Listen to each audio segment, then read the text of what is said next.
அரசியலை பொறுத்தளவுக்கும் 2 விதமான அரசியல் இருக்குது. ஒன்று வந்து மக்களாட்சி, ஒன்று வந்து மன்னராட்சி. மன்னராட்சி அப்படின்னு பார்த்தீங்கன்னா ஆரம்ப காலகட்டத்தில் நம்மளை ஆட்சி பண்ணியிருக்கிறாங்க. இந்தியாவை பல்வேறு மன்னர்கள் ஆட்சி பண்ணியிருக்காங்க. அப்படி பார்த்தீங்கன்னா அவர் மன்னர், அவருக்கு அப்புறம் அவர் பையன், அவருக்கு அப்புறம் அவர் பையன், அப்படி அப்படின்னு வந்துக்கிட்டே இருக்கும். ஒரு குடும்பம் சார்ந்த அரசியல் தான் மன்னராட்சி. மக்களாட்சி அப்படிங்கிறது மக்களால் தேர்ந்தெடுக்கப்படுற ஆட்சி. ஆரம்ப காலத்தில் குடமுழு முறை இருந்துச்சு, அப்புறம் ஓட்டுப்பதிவு சீட்டு இருந்துச்சு, இப்போ மிஷின் வந்திருக்கு. இந்த மாதிரியான ஒரு காலகட்டத்தில் தான் அரசியல் வளர்ந்துக்கிட்டே வந்துக்கிட்டு இருக்கு. இப்போ சமீபத்தில் நாம் தமிழர் கட்சியை சேர்ந்த காளியம்மாள் அவர்கள் போய் அதிமுகவில் இணைஞ்சிருக்கிறாங்க. கிட்டத்தட்ட 2 வருஷம் கழித்து போய் இணைஞ்சிருக்கிறாங்க. இவ்வளோ வருஷம் எந்த கட்சியில் இணையாமல் திடீர்னு போய் அதிமுகவில் இணைஞ்சிருக்கீங்களே அப்படி இன்னும் கேள்வி கேட்டதுக்கு அவங்க தெளிவான ஒரு பதில் சொல்லியிருக்கிறாங்க.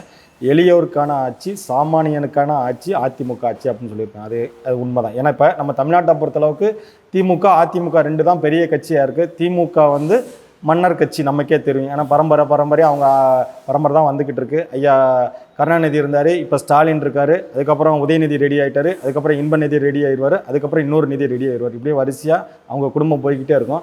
ஆனால் அதிமுகவை பொறுத்தளவுக்கு புரட்சித் தலைவர் எம்ஜிஆர் அவர்கள் ஆரம்பித்தாங்க, அதுக்கப்புறம் செல்வி ஜெயலலிதா அவங்க கையில் எடுத்தாங்க, இப்போ ஐயா எடப்பாடியார் அவர் கையில் எடுத்திருக்கிறாரு. இதுக்கடுத்து யார் வருவாங்க நமக்கு யாருக்குமே தெரியாது. ஏன்னா இன்னைக்கு சூழ்நிலைக்கு அதிமுக இதுக்கடுத்து யார் வழி நடத்துவான்னு நம்ம உறுதியாக சொல்ல முடியாது. அதுதான் வந்து மக்களாட்சி. ஏன்னா அனைத்து மக்களுக்குமான சமமான உரிமை கொடுக்கறது தான் மக்களாட்சி. அதனால் வந்து நான் என்னை கொண்டு போய் நான் அதிமுகவில் இணைஞ்சிட்டேன் அப்படின்னு சொல்கிறாங்க. அவங்க காளியம்மாள் வந்து அவங்க ஒரு சாதாரண ஒரு மீனவர் சமுதாயத்தை சேர்ந்தவங்க, எளிய மக்களுக்காக பாடுபடுறவங்க, நல்ல பேச்சாற்றல் உள்ளவங்க, நல்ல படிப்பாற்றல் உள்ளவங்க, திறமை உள்ளவங்க.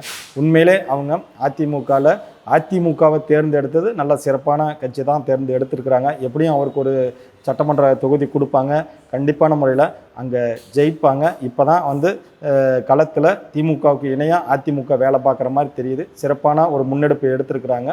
கண்டிப்பான முறையில் இது நம்ம அதிமுகவும் மிகப்பெரிய வெற்றியை கொடுக்கறதுக்கான வாய்ப்பு இருக்குது. பொறுத்திருந்து பார்ப்போம். அரசியலில் என்ன வேண்டுமானாலும் நடக்கலாம், அது எப்பொழுது வேண்டுமானாலும் நடக்கும்.